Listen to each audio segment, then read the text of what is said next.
I was supposed to have pledged a lifetime of love, to become husband and wife, but my marital life with him became a hell for me. Parents-in-law who dote on their son and a husband who prioritizes his parents over me. They treated me conveniently, imposing unreasonable demands. I won't let such people ruin my life.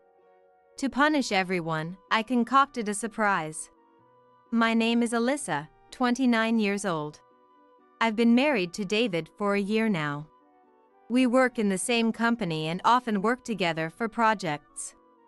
By the way, I don't have a college degree, but he does. I have been there a little longer, so I have more experience than him. Despite being a high school graduate, our company values ability over academic background, and with my good sales performance, I received a decent salary. On the other hand, David, who is capable and highly trusted by his colleagues, was a boyfriend I could be proud of. I fell for him, and gladly accepted his proposal, and we happily became a married couple. But then, my in-laws began to interfere in our relationship. One day, when we showed up at the in-laws' house, my mother-in-law suddenly said to my husband, "Hey, David, are you really okay with this?" "Huh? With what?" "Marrying Alyssa.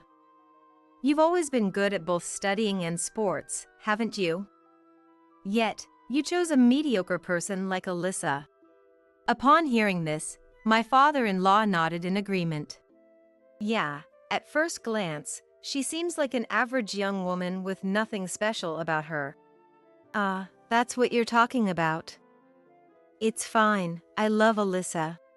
"Really?" "Well, if you say so." Saying that, my mother-in-law gave me a side glance. "I am sorry, I have nothing special to offer. But I've also put in my fair share of effort to take on grown woman responsibilities." I cursed them in my mind, but I never spoke out. To maintain a peaceful marital life, I wanted to avoid conflict with my in-laws as much as possible. On another day, my in-laws started complaining in front of me. "Hey, David, are you really okay with your current workplace?" "That's right. Isn't it a place where even high school graduates like Alyssa can work?" "But, well, the pay is good, and I have good colleagues." "You're not the kind of man to stay in the same place as high school graduates, are you?" "That's right. You are smart, there must be many other good jobs out there." While glancing at me, they tried to persuade David. Believing that responding would mean losing, I deliberately didn't react, but I was seething inside. What's with that tone? I do my job right, and there's no difference in work whether you're a high school graduate or not. In fact, sometimes I earn more than David does. It's safe to say that I don't have a good impression of my in-laws who judge based on academic background or appearance. However, they don't physically bully me, and I don't suffer much direct harm. I told David in advance that I was a high school graduate, and knowing that, he told me, "I love everything about Alyssa. I have pride in myself for achieving results in a company that values ability over academic background." No matter what my in-laws say, I believed and never doubted that he was on my side. However, after a little while had passed, an incident broke out. My husband, out of nowhere, began speaking of something unbelievable. "Hey, I've been thinking. I've decided to switch to a different job." "What? Wait. What are you talking about all of a sudden?" "Well, I was talking to my parents and I just realized. Our company even takes in a high school grad like you, Alyssa. I mean, I have a college degree, so there must be a better job out there for me." "Hey, are you serious? You're making fun of both me and the company, aren't you?" "But it's true, isn't it? There's no need for me to work at a job that even a high school graduate can do. Plus, my mom said she could introduce me to a job through someone she knows." "Stop it. We are blessed with a good work environment, and now you say something like this." "You're nagging. I finally realized I'm not someone who should be stuck in a place like this. So, this is the result of his parents influencing him. He seemed to have taken his parents' words at face value and convinced himself that he was an excellent individual capable of aiming higher. The very next day, without discussing it with me, he submitted his resignation and casually left the company. Only a year into our marriage. My husband had resigned from the company where we met, and did so without second thought. Afterward, he switched to a factory job introduced by his mother-in-law, where his salary dropped to about half of what it was. The only advantage, if any, was that it was close to home, making commuting easier. About a week after the job change, he began to complain about the factory. That guy. Even though he never went past middle school, but he has the nerve to tell me what to do. While scattering his clothes about, my husband spat out his words loudly. I stepped in to stop him. Wait. Why are you so angry? If you make such a loud noise, it's going to bother the neighbors. Shut up. Why do I, a university graduate, have to be bossed around by a low-level boss who's just a middle school graduate? Well, that's... You just started there, it can't be helped. He's your boss, right? I don't care. He can't even study, but he has the nerve to boss me around. Damn it. Who's the real problem here? What can a newcomer do without instructions from your boss? You chose to switch jobs, so bear with it a little. I know that already. Will he be able to continue at his current workplace? How long can he endure this situation? Nevertheless, my admonition only made his mood worse. Every day was a struggle to soothe him enough to get him to work. My doubts turned out to be right. One day, he caused a major issue at the workplace. Wah! You broke the factory equipment. In response to my shock, my husband slammed his hand on the table. It's not my fault. It's that damned boss who pissed me off. But that doesn't mean you should break the factory equipment. That's absolutely unacceptable, right? What were you thinking? I had no choice. That guy was bossing me around, even though I'm a university graduate. The trigger was when his boss, who only graduated from middle school, criticized my husband for not working seriously. In response, my husband insulted his boss's academic qualification. As anyone could see, the fault was entirely with my husband, so everyone present sided with the boss. Enraged by this, my husband apparently went into a violent rage. In his rampage, the blood rose to his head, and he damaged part of the conveyor belt. He stopped the production line, resulting in him being fired and a large claim for damages. Since it was a factory that his parents introduced, the damages had to be paid entirely by him and his parents. As a result, not only did my husband lose all his savings, but even his parents' retirement fund seemed to have vanished in an instant. So, my parents are struggling right now. They're moving into this apartment next week. At his words, I let out an absurd gasp in surprise. Living together? I never heard about this. You're my wife, right? Just listen and keep quiet. But this is a done deal, got it? With these words, he left the room with a bang. A few days later, my in-laws actually moved into our home. I thought it was a joke. Living together is absolutely impossible. I couldn't overlook this, so I confronted my in-laws directly. Father-in-law, mother-in-law, living together is a problem. Shut up. It's your fault as well, as the wife, that our son couldn't make it at the factory. That's right. It's because you neglected David's mental care, isn't it? Wait a minute. How does this become my fault? Can't you shut up? Our life is a mess because of you.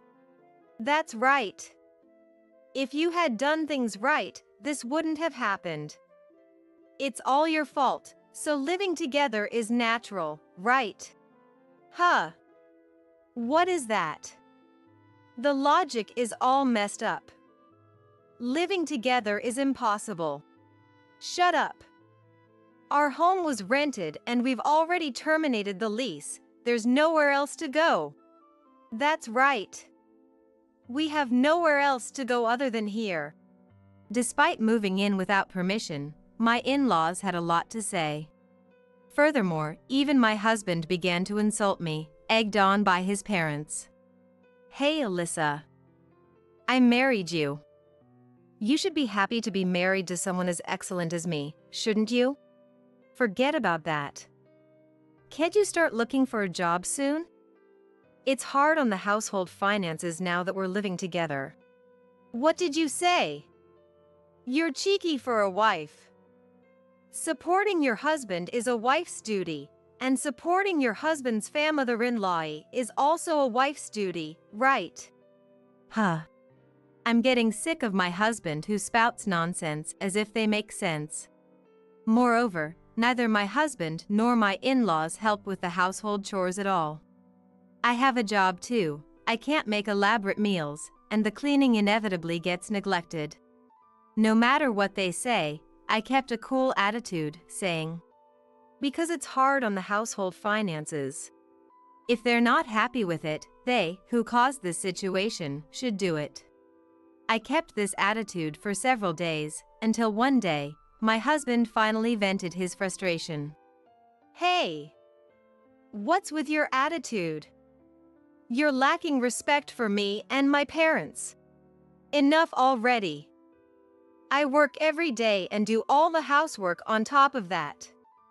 You don't help at all, but you complain a lot. Huh. What's with that tone of voice? You don't seem to understand your place, do you? With that, my husband shoved divorce papers in my face. He had even kindly signed them. What is this? Can't you see? It's a divorce paper. Divorcee popper. Even a high school graduate can understand that, right? Are you serious? Of course.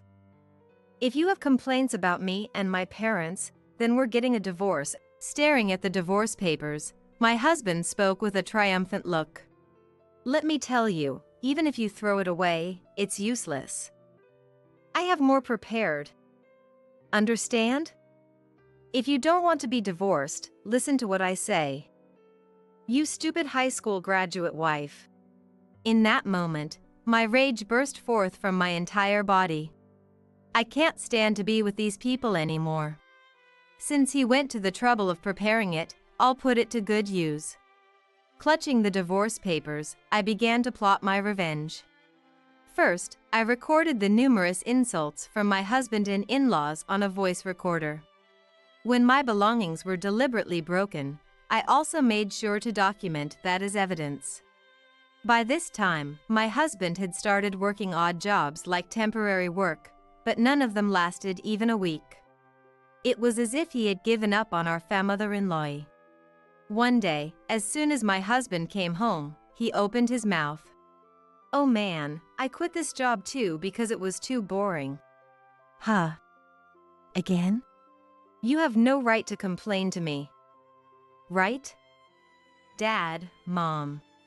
My in-laws just nodded with mother-in-laws.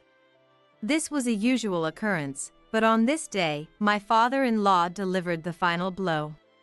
Speaking of which, I've quit too, David's father announced. What? Father-in-law, what are you talking about? That's what I'm saying, I've quit my job. I'm planning to live off you, Alyssa. Wait, what?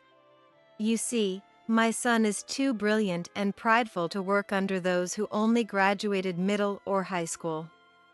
We're counting on you, Alyssa, a high school graduate, to work hard. Yeah, let's count on our lowly educated Alyssa to work hard, right dear? What are they even saying? They intend to live off not their son, but their daughter-in-law? I couldn't stand it any longer with my father-in-law and husband's simultaneous resignation. Is that so? Understood. There was no point in spending any more time with this mother-in-law.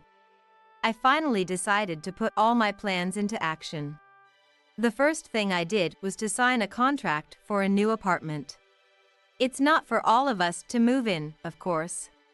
It's a new place for me alone. However, I needed time to move without my husband and in-laws noticing. So, I gifted my husband and in-laws a 5-day trip to give me time to pack.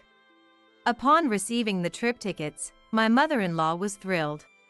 A trip? Oh, Alyssa, you do have a knack for these things every once in a while. I owe a lot to you all. But, are you sure, Alyssa? You can come with us if you like? No, I have work and please enjoy yourselves without any interruptions. Oh, really? Well then, we'll take you up on your offer and have a blast. When the three left for the trip in high spirits, I carried out my planned move. During this time, I shipped my husband and in-laws' belongings to the weekly apartment I had booked and canceled the current apartment lease. Of course, I bore all these expenses. It was a painful outlay, but I decided to consider it a necessary expense for my revenge. A few days later, my husband, who must have returned from the trip, called me. Hey! What the hell is going on? I can't unlock the door.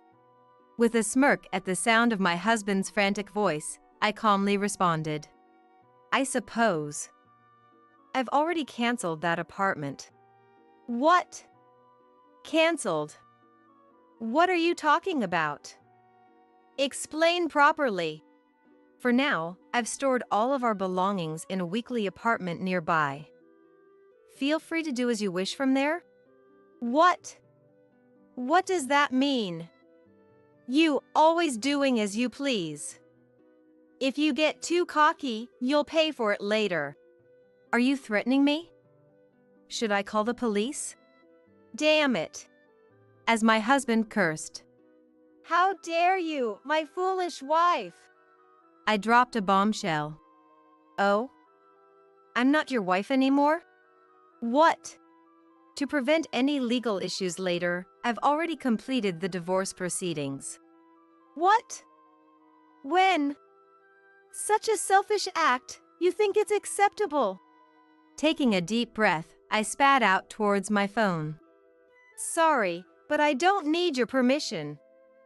You've made fun of me for being a high school graduate long enough. And now you've quit your jobs to become temps. I'm done with you. Enjoy your mother-in-law life without me. Hey, you must be kidding. I didn't really mean to divorce. Why should I listen to you at this point? We're strangers now. I don't care what happens to you all. Please, wait. You've enjoyed looking down on people, haven't you? I can easily imagine your struggles and it makes me laugh. Go as low as you can with your mother-in-law. You trash. I said and promptly hung up the phone. After that, my husband David kept badgering me with phone calls, but I ignored them all. Later, David and my in-laws caused a ruckus at the entrance of the apartment building, dramatically damaging part of the mailbox, which ended up becoming a police matter. Apparently, they were taken away as is. Ultimately, they were asked to pay for the damages to the mailbox, which added to their debts. Truly, they are a hopeless mother-in-law. The lease for the weekly apartment where I sent my things is about to expire. Since they do not know my new address, they can't rely on me. I can't help but wonder how David, who quit his job at the same time as his father, and his stay-at-home mother are going to survive from here on out. To make matters worse, my in-laws have even canceled the lease of their rented mother-in-law home. I can almost see them sinking into a bottomless swamp. I can't help but admire my well-executed plan. I don't know how they're going to survive from here on out, and frankly, I don't care, but it's clear their future isn't bright. They brought this upon themselves. On the other hand, I am living carefree in my new home alone. Being able to spend my time leisurely without anyone bothering me is the ultimate bliss. For the time being, I don't think I'll be living with anyone else. From now on, I plan to thoroughly enjoy my time, free of any worry. When I looked at the sender's name on the letter delivered to my mailbox, it was written Violet. Violet! I blurted out without thinking. I hurried back to the living room. Why now? Why did I receive a letter from Violet? There's no use just thinking about it. I carefully opened the letter. There were several writing papers in it. Taking out only the writing paper, I continued reading while imagining a Violet's face. To Mom. It described the circumstances that had led Violet to her current situation. And at the end, these words were written. Please take revenge on my husband Andrew for me. That's my last request. Violet. As I finished reading, a single tear fell onto the table. Feeling a sense of powerless anger, I clenched the letter in my hand. At the same time, I resolved to take revenge in place of Violet. Andrew, you were only pretending to be a good person. It's my fault for not realizing it. So, I'll commend you for deceiving me until now. But that ends here. You made a fatal mistake. For taking away my dear daughter, I'll make you regret it until the end of your life. I bit my lip and reached for my mobile phone. My name is Scarlett. I work as an insurance agent at a major insurance company. After losing my husband early, I worked hard for my daughter Violet. It was often difficult, but thinking of Violet somehow gave me the strength to keep going. Then, about half a year ago, Violet told me she was getting married. Violet's at that age now. Violet had just turned 24. Now that I am 53 years old, I was feeling my age more and more. But there's no time for rest. Marriage is expensive, after all. Violet's wedding is next month. No time to rest. I wanted to help her for the wedding expenses and prepare a celebration. Maybe soon, I would have grandchildren. It was hard, but also incredibly joyful. But misfortunes come in times of happiness. That day, the phone call I received was just the thing. Violet's. The caller was a police officer. With a slightly strained voice, he informed me that Violet had passed away. Stunned, I let my mobile phone slip from my grasp. Her wedding was coming soon, why did Violet? Those thoughts raced through my mind. About a week later, I received an unexpected letter from Violet. I didn't know how Violet had died until I read this letter. Violet's letter began with a meeting her future husband, Andrew. I heard that Violet and Andrew met at the confectionery shop where she worked. Indeed, Violet loved making sweets. Probably because her best friend's family owned a confectionery shop. She got interested after enjoying their delicious treats and started making her own. Putting that aside, Violet went to a local culinary school after high school to study confectionery formally. She seriously learned confectionery skills there, and she got a job at a confectionery chain with several stores in the state. Nice to meet you. I'm Andrew, I'll train you. I've got a bit more experience, but feel free to talk to me. Andrew, a bit older, became Violet's supervisor when she started her job. Turns out, Andrew was the son of the president of the confectionery company that owned the shop where Violet worked. Incidentally, whenever Violet was scolded by other pastry chefs, Andrew quickly defended her. She's new, there's no need to be so harsh. Of course, everyone knew Andrew was the president's son. So, when he said something like that, no one could oppose him. On the other hand, Violet found Andrew, who defended her, to be very reliable. Soon, a trust developed between them, and it was only a matter of time before it turned into romantic feelings. Eventually, about a year after she started working, Andrew confessed his feelings to Violet. That's how they started dating and gradually deepened their relationship. But Violet wasn't just focused on romance. She diligently worked as a pastry chef. During work, she followed the instructions of Andrew and her superiors, and after hours, she practiced to improve her skills. Sometimes Andrew would join her for practice. It seemed those moments were important in strengthening their bond. By the time they started dating, Violet had become a competent pastry chef. But all of this was part of Andrew's scheme.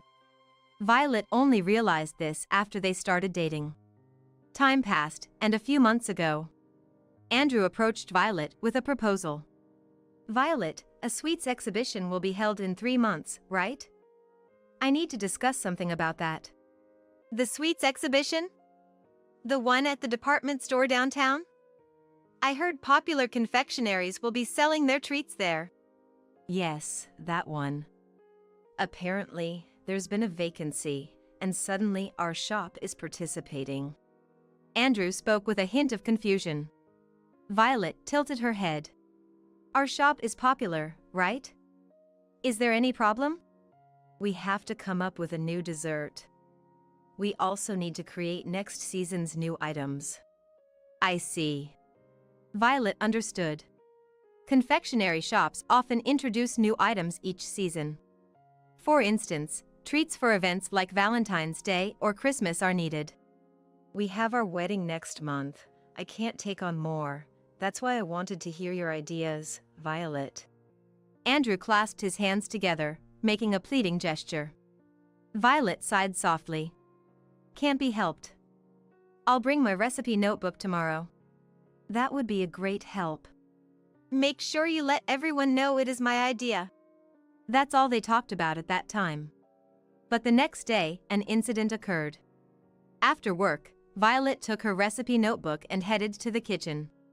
"Sorry to keep you waiting." She entered the kitchen. But Andrew was nowhere to be seen. Maybe he's still working? Being the company heir must be busy. Thinking this, Violet decided to wait for Andrew. While looking through her recipe notebook, she suddenly felt someone's presence behind her. "Andrew? Were you working?" Violet turned around. But Andrew wasn't there. "Oh? Violet? What are you doing here?" "Ah, Mr. Carter." It was Mr. Carter. He worked for the confectionery company but wasn't a pastry chef. He was more of an office worker, handling tasks like accounting. It seemed he came to lock up. "Do you still have something to do here?" "Yes. I'm here to help Andrew with his work." "Andrew's. Oh, I see." Mr. Carter laughed unpleasantly. Was he thinking something bad? Sensing this, Violet's expression soured. Suddenly, Mr. Carter shouted, "Even if you're dating the boss's son, I can't overlook such behavior from an employee." "I'm not. I was just..." "Quiet. Don't make excuses." Mr. Carter advanced towards her. In a reflex, Violet threw him her recipe notebook. "Ah!" Mr. Carter covered his face and crouched down. Andrew came there. "What's going on?" "I heard a loud noise, Violet. Are you okay? What happened?" "Andrew. It's just..." Violet explained everything to Andrew. But, in reality, nothing had happened. Mr. Carter had just found that Violet and Andrew were meeting up. He jumped to unsavory conclusions on his own. Violet, upset by such bizarre suspicions, wore an annoyed expression. This displeased Mr. Carter, who attempted to reprimand her. "So you threw Mr. Carter the recipe notebook, and he ended up like this." "Yes, I'm sorry." Violet apologized. Meanwhile, Andrew checked on Mr. Carter. The area hit by the notebook was turning red. But luckily, there were no serious injuries. "I'll report this to the president. You'll be fired immediately." "That's not fair." "Shut up. Brace yourself." Mr. Carter shouted angrily. Then Mr. Carter hurried out of the kitchen. "What should I do, Andrew?" "It's okay. I'll handle it. But if it gets reported to your father..." our relationship might be opposed. Violet was most afraid of that. Don't worry. I'll always protect you. Andrew. Leave it to me. Later, this incident reached the president's ears. But Violet faced no punishment. It was because Andrew had intervened. Andrew protected me. Violet thought so. Their relationship seemed to grow even stronger. But all of this was also part of Andrew's scheme. A few days later, Violet would come to realize the whole truth. After the kitchen argument, Andrew said something to Violet. I feel bad asking this, Violet, but can you keep quiet about providing the idea? Why? You know, because of the matter of Mr. Carter. On the day of the incident, Andrew was alone in the kitchen. While Andrew was working on a new creation, Mr. Carter came in. There was an accident during Andrew's work, and a cooking utensil hit Mr. Carter's face. Andrew wanted to make it seem like that's what had happened. Reluctantly, Violet agreed. Sorry, Violet. It's actually your recipe. I'll return the notebook later. It's okay. You coordinated everything to protect me. Well, yeah. If that's the story we're going with, Mr. Carter agreed to it. Andrew spoke of the effort it took to align their testimonies. Violet felt deeply grateful to Andrew for his efforts on her behalf. However, a few days later, Violet, who had stayed late to clean up, was about to leave after changing. Passing by the office, she heard Andrew's voice. Andrew's still here. I should say hello. But as she was about to enter, she froze at Andrew's words. And that's how it went. Thanks to you, Mr. Carter. Mr. Carter, what does that mean? Pondering, Violet listened closely to Andrew's voice. Soon, she heard Andrew's laughter. Then, his true feelings came out. Violet's just a convenient tool. Now that I've got her recipes, I don't need her anymore. Violet was stunned. Was I deceived? She covered her mouth, trying hard not to make a sound. But she couldn't stop the tears from flowing. That recipe is really good. It's a waste to let that woman keep it. From there, she could only listen to the truth she didn't want to hear, in Andrew's gleeful voice. He had ordered other pastry chefs to scold Violet. Then he would intervene, earning Violet's trust. He also set up the situation with Mr. Carter, making Violet feel indebted and trapped. And in the confusion of that moment, he was glad to have stolen Violet's recipes. Andrew said that. And then he added, if she tries to escape, I'll just confront her with a shocking truth. Andrew smiled unpleasantly. What does he mean? Violet wondered as Andrew answered himself. It's about fraud. She's already complicit in it without knowing. Andrew sneered. At that moment, Violet's mobile phone fell from her pocket. It made a sound as it hit the floor, and Andrew noticed the phone. Violet could see this through the gap in the door. I have to get away, she thought, but her legs wouldn't move. Andrew quickly spotted Violet. He looked at her with a menacing expression. Were you listening? Well, it doesn't matter. If you try to run, I'll just accuse you. Andrew's lips curled into a smirk. Violet felt an intense fear of that smile. After that, Violet, unable to escape from Andrew, led a life dictated by him. She was also boldly made to help with the fraud he mentioned. However, Violet, being inherently honest and kind, couldn't endure such a life. Eventually, about a month later, Violet was found on the first floor of her apartment. There were no witnesses, but a passerby had heard a loud noise. When they checked, they found Violet lying below her room. According to the police, it's likely Violet did it herself. However, Andrew's laptop was found nearby. Perhaps Violet intended to expose Andrew's fraud by doing so. But the police examined the laptop and found no noteworthy data. I had suspected Andrew, who lived with her, from the moment I heard of the incident. However, on that day, Andrew was not at home. He was out of state for work. So, Andrew couldn't be the culprit. I had no choice but to accept that. Afterward, along with Andrew and his parents, we completed Violet's funeral. Even after everything ended, I remained in a daze. I couldn't bring myself to do anything. If only my husband were here, maybe he could have helped ease the loneliness. Violet, why? That was all I could mutter.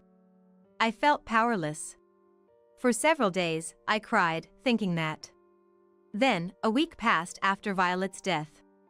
I had to accept the reality of losing Violet. Just as I was beginning to come to terms with it, a letter arrived.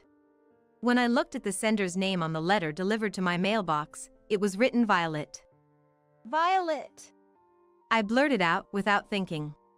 I hurried back to the living room. Why now? Why did I receive a letter from Violet? There's no use just thinking about it. I carefully opened the letter. There were several writing papers in it.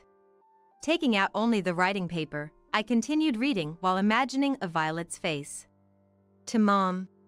It detailed the circumstances that had led Violet to her situation.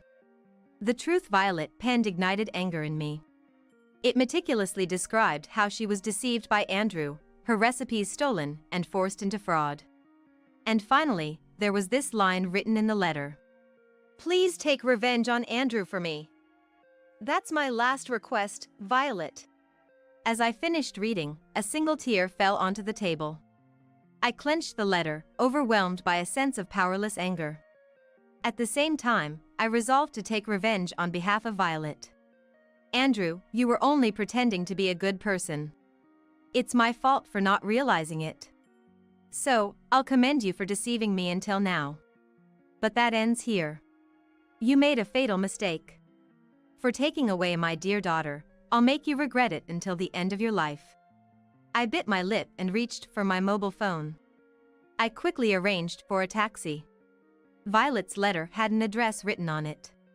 There must be something important there. Violet. I should go here, right? Clutching the letter, I jumped into the taxi. Heading to the address. It was a local bank. According to Violet's letter, there seems to be something in a safe deposit box. I showed my ID to the staff and explained the situation. I also showed the bank card and key for the safe deposit box. The staff then led me to the safe deposit box. Violet had apparently told them I would be coming. I opened the box in the room I was led to. Inside were documents and a notebook. This is. I quietly read on. The documents were written by Violet. They detailed the methods and content of the fraud, and the people involved in it. The notebook was Violet's recipe notebook, containing recipes of products sold at Andrew's shop. Violet, you did all this. Even just from this, I could tell Violet's meticulous nature. Tears flowed as I thought of Violet. But I couldn't just sit and mourn. I quickly put the documents and notebook into my bag. Then, I noticed some jewelry. It was a heart-shaped pendant with a yellow sticky note attached. Treating it so carelessly, you wouldn't do that, Violet. Muttering, I carefully picked up the pendant. Then I saw the words on the sticky note. Instantly, I was shocked and disturbed. I clutched the pendant tightly. Violet, I'll definitely take revenge. Just wait. With renewed determination, I left the bank. I headed straight to a local confectionery shop. It was the family shop of Wendy, Violet's close friend. Wendy, whom I had seen at Violet's funeral, was at the shop front. Hello, Wendy. Violet's mom? About the other day. Wendy hugged me, and I hugged her back. There's something I want to talk about. Do you have a moment? Wendy looked towards the back. A man, presumably Wendy's father, nodded. Then, please come this way. Wendy led me to the back of the shop. The back was a residence. I was taken to the living room. As Wendy served coffee, I spoke abruptly.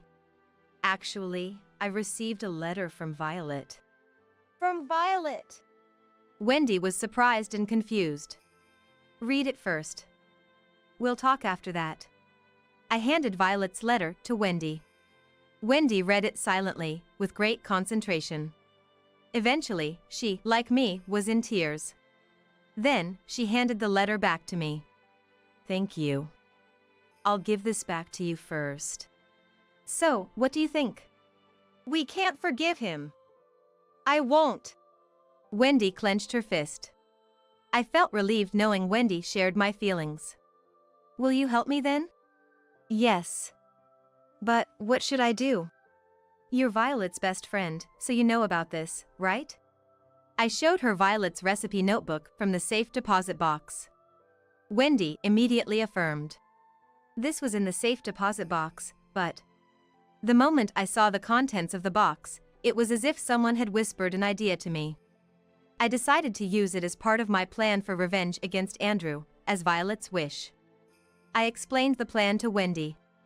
Then, I entrusted Violet's recipe notebook to her. Can you do this for me?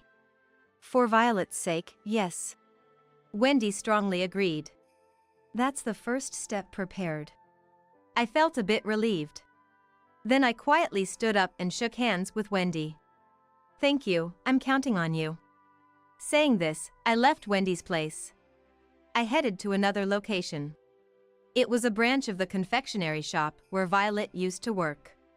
The shop was quite far from the one where Violet had worked. I spent a lot of time getting there. Upon entering, I asked a woman who looked like a part-time employee.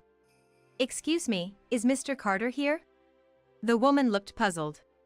Then I added, my daughter worked at another shop and was helped by Mr. Carter. I showed her the employee card given to me by Andrew after Violet's funeral. The woman immediately smiled. Soon Mr. Carter came out from the back. Seeing my face, he turned pale. He recognized me as Violet's mother from the funeral. Can we talk outside for a bit? If you refuse, you know what will happen, right? I smiled at him, deliberately gentle. Thanks to that, Mr. Carter agreed readily. We moved to a nearby park, and Mr. Carter immediately apologized. I'm so sorry. I was threatened too. What are you talking about? I mean, Mr. Carter, without being asked, started confessing everything he had done. He was only approached by Andrew under threat, and he had no choice but to call out Violet. He wasn't involved in anything else. It was all Andrew who dragged him into evil. He never thought Violet would take her own life. Mr. Carter apologized to me, crying. Apologies won't change anything. Violet will never come back. I couldn't help but raise my voice. Mr. Carter closed his mouth, frightened. Realizing I said too much, I took a deep breath. Then, with a stern look, I asked Mr. Carter. If you're willing to apologize, will you do me a favor? Yes. Then, please testify about this incident. And don't say anything to Andrew. Understood? Once confirmed, Mr. Carter agreed, though fearfully. Afterward, I had Mr. Carter testify everything. I recorded all of it and even let him write and sign a statement of his testimony. That's the second step done. Now, Wendy, I'm counting on you. I muttered softly, watching Mr. Carter's dejected figure return to the store. After a while, I received an invitation from Andrew. A sweets exhibition. It was the invitation to the very sweets exhibition. Andrew didn't know I was aware of the truth. So, the invitation boldly included these words. We'll be showcasing sweets Violet praised highly. Please come for Violet's sake. I almost tore it up in anger. But the preparations would all be for nothing by doing so. I managed to restrain myself and waited for the day of the sweets exhibition. Day after day. I watched the calendar. Finally, the first day of the sweets exhibition arrived. I went to the venue with Violet's employee card on my chest. Upon entering, Andrew greeted me. He approached with a dubious smile, offering a handshake. Scarlett, I'm glad you could make it. Yes. Violet was looking forward to it, wasn't she? Yes. I've prepared my masterpiece for this occasion. He guided me to a display filled with magnificent cakes and chocolates. I asked Andrew with a forced smile. Which ones did you make? This time, I made chocolates. Valentine's Day is coming up, after all. Andrew pointed to chocolates in the center of the display. Stylishly decorated chocolates. But these were made from Violet's recipes. Thinking that made me seethe with anger. Then, a woman's voice came from behind. May I interview you? I turned to see a woman holding a file. Apparently a magazine journalist, with a camera. Andrew and the woman talked. After a while, the woman tilted her head, puzzled. Excuse me, are you sure you made these? Andrew was taken aback by her words. Then he retorted with a sneer. Of course I did. What are you talking about? But I saw similar ones at another store. What? What do you mean? Andrew raised his voice. Several guests in the venue turned to look. The woman continued. The explanation and design are very similar. That's impossible. Which store is that? Andrew's voice grew louder. The woman, though scared, pointed to a distant location. Andrew rushed off. And I quickly followed. Soon, we arrived in front of a certain store. There, Wendy was standing by the storefront. Wendy nodded slightly when she saw me.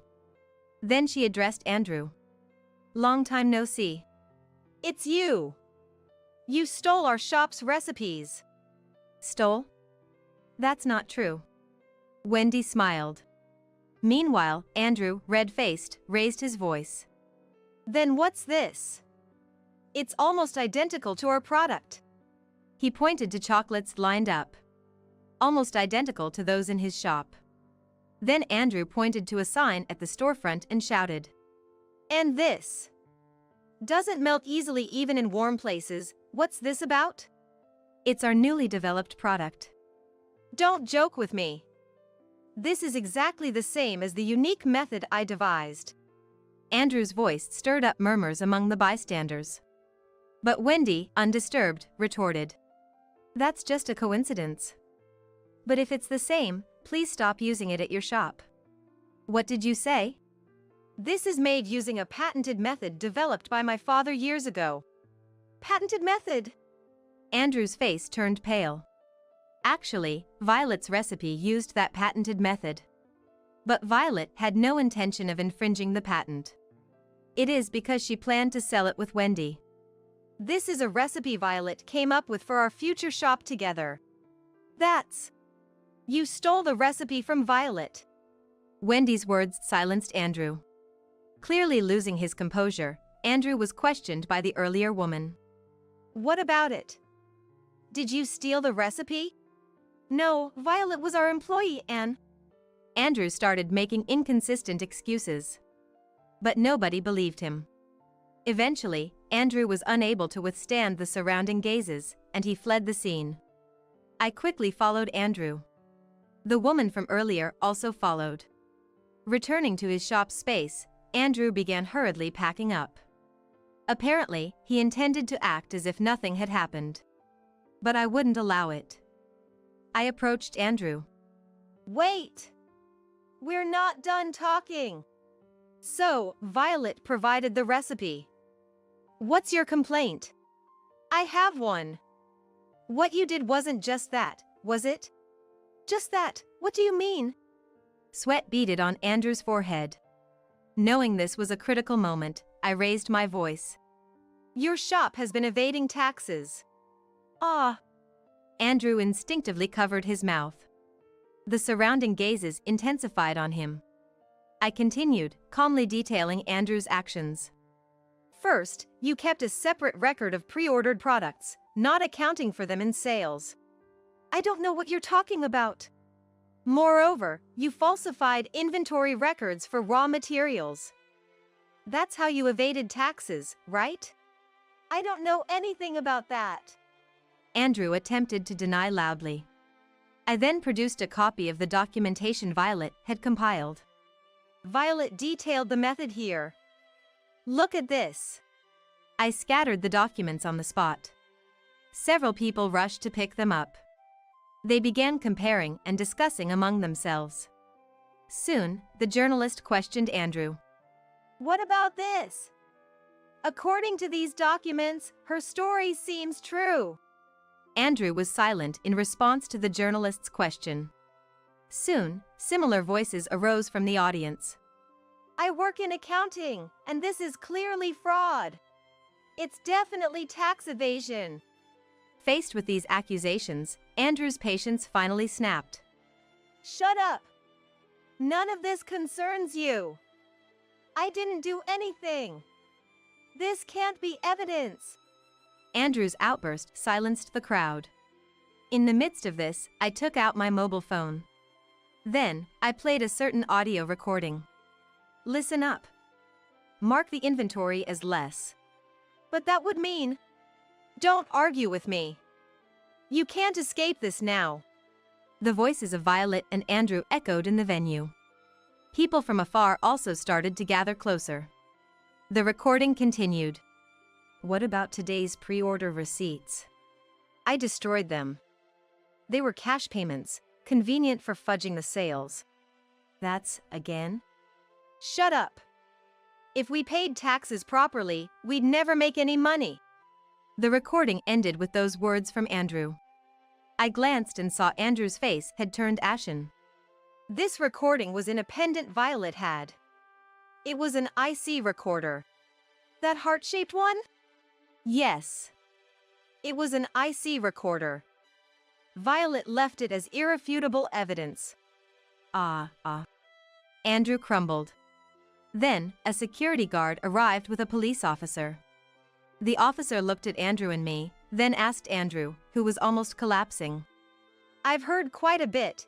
Is it true that you were evading taxes? No. That is... We'll ask you more thoroughly at the police station. For now, would you please come with us? The officer spoke calmly to Andrew. But his eyes were not kind. I handed the officer Mr. Carter's testimony. Then I told him about Violet's suicide. I understand. We'll investigate that as well, the officer said, casting a stern glance at Andrew. But Andrew had no strength left to argue. Afterward, Andrew was arrested on charges of tax evasion and other offenses. Violet's case was also thoroughly investigated. However, it wasn't that Andrew directly caused Violet's death. In the end, he was only charged with assault for Violet's case. Nevertheless, the arrest had a significant impact. In just a few months, Andrew's father's confectionery company was driven into bankruptcy. Naturally, all the operating stores were closed. The shop where Violet worked became a rented space.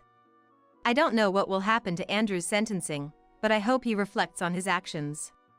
After Andrew was taken away by the police, Wendy distributed the chocolates to the people at the venue. These chocolates were designed by my best friend. While handing them out, I wished Violet could have seen this. Especially the customers smiling as they tasted the chocolates. Violet would have loved to see that. Tears welled up in my eyes. But I had no time to cry. Because the sale of those chocolates had been decided. We want to name the product Violet. Because it's a light violet color, and most importantly, it was Violet's idea. Wendy spoke with a smile. Then she added, "Would you write the product tag for us? We want to display it with Violet's photo at the store." So, for the first time in my life, I started working on creating a store display tag. I hope Violet would like it. Speaking to Violet's smiling photo, I reached for a light purple-colored pencil.